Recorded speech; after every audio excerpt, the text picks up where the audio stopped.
Welcome back. You're watching Weekend Express. My name is Trix Ingada. On this side of the show, we're going to talk about matters youth and representation. As far as government is concerned, there have been a lot of appointments, and we have a representative from Youth Nation, who is Gideon Gitonga, the Secretary General, who's going to help us dig into the status of youth representation in today's government, the Kenya Kwanza government, if you like. Thank you so much for joining us this morning. Thank you very much. All right, so let's start off.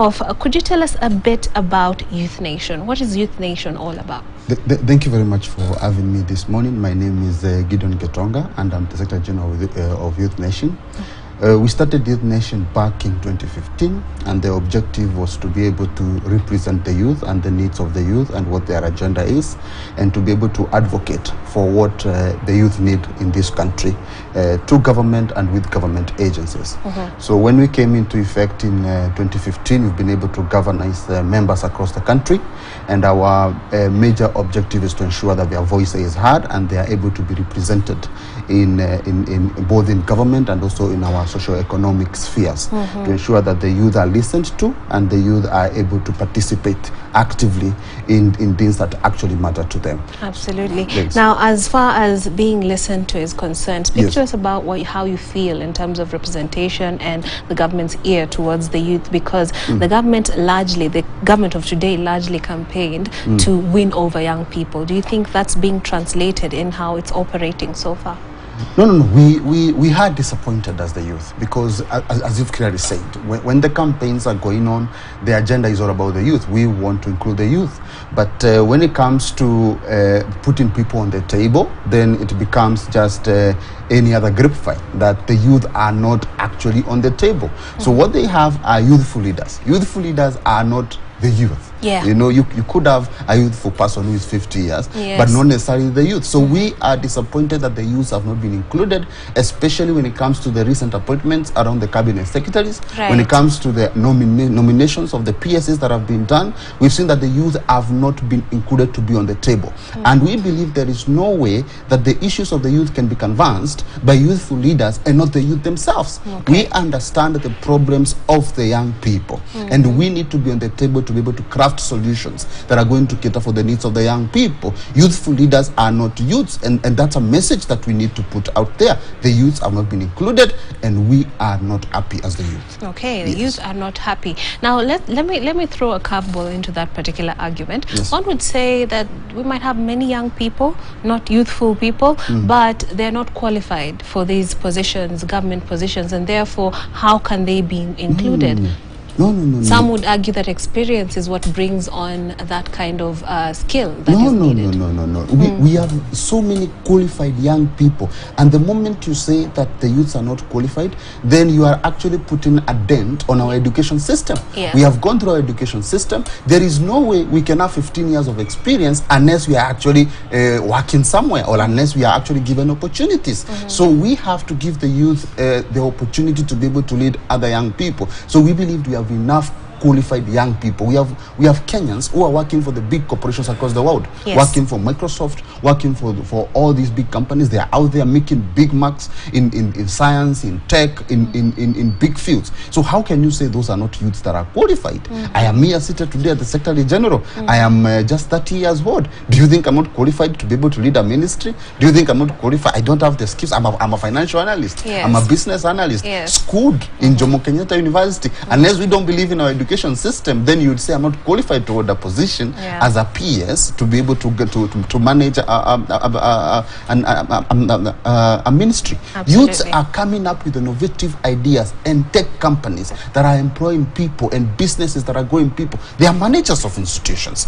Are we saying that we don't trust our young people to run enterprises that are going to be successful in this economy, that we cannot entrust them with government positions to make policy?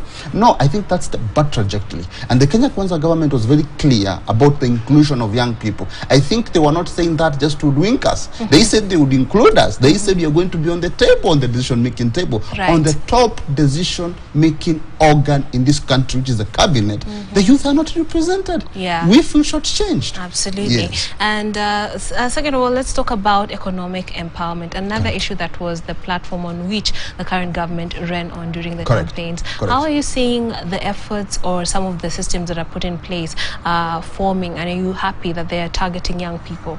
Yeah, so we appreciate the efforts that have been made. We saw the CS for Treasury. They released the guidelines, the draft guidelines for the ASLA fund, which is a financial inclusion fund that is going to be done.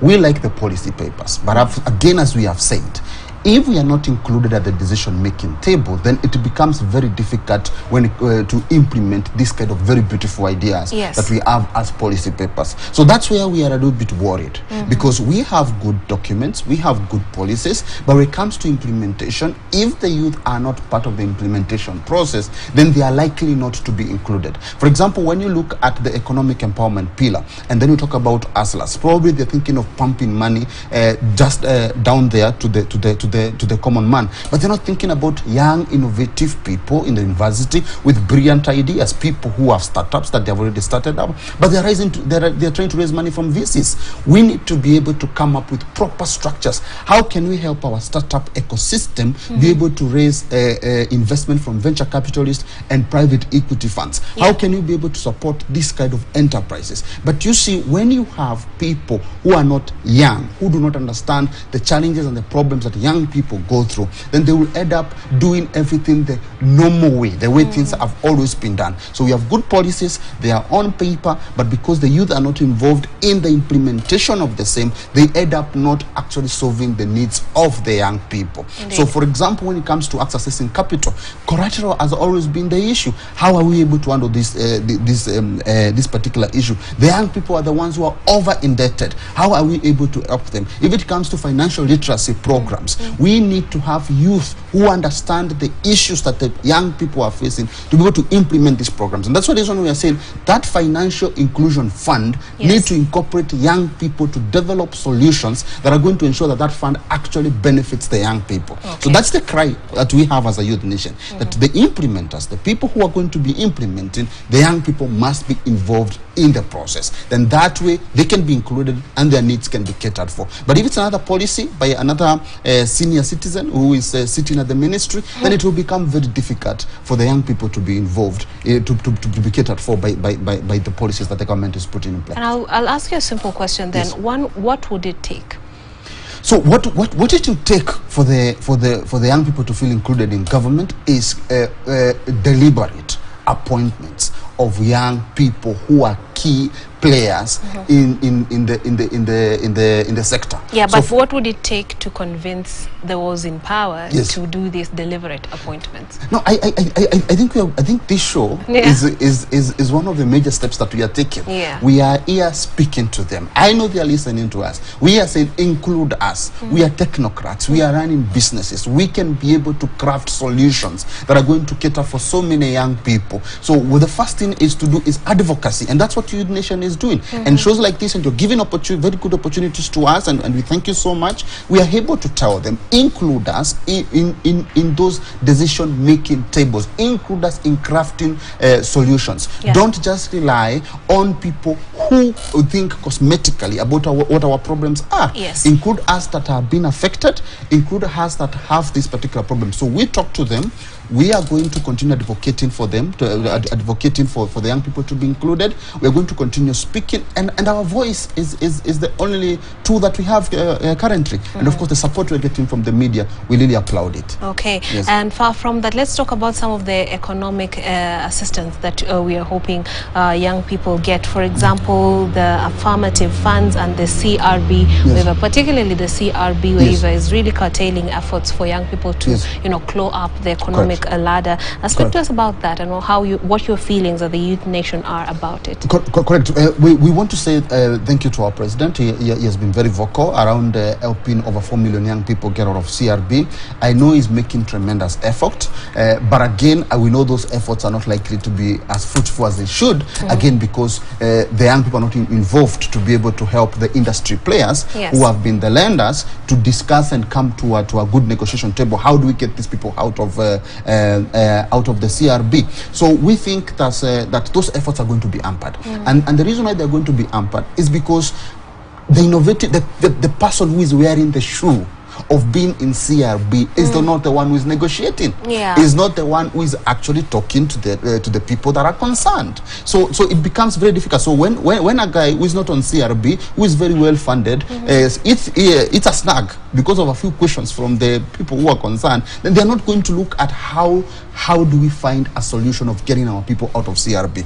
So what we are saying is, we thank the president so much, but we need pragmatism to be employed by him, and that can only happen when he brings the people who are wearing the shoe of these problems. If you bring a young person who is in CRB, they will find a way to resolve all the bottlenecks that are going to be there to get our people out of CRB and to open up credit for our young people. We could be able to include credit guarantee scheme, which started, but they have not been fully implemented because the people who are implementing are not wearing the shoes. They're not the ones who are lacking the capital. So we need those people who are lacking the capital to be able to implement these things. We have that guarantee scheme which can help people who are very risk to de-risk them and be able to access capital. We can be able to create a venture bond that is going to back up startups which are going to attract foreign investment. This is to come and be able to invest in Kenyan startups. So we really need to think innovatively around these particular solutions, and the only way that we are going to succeed even in getting the young people out of CRB is if the person wearing the shoe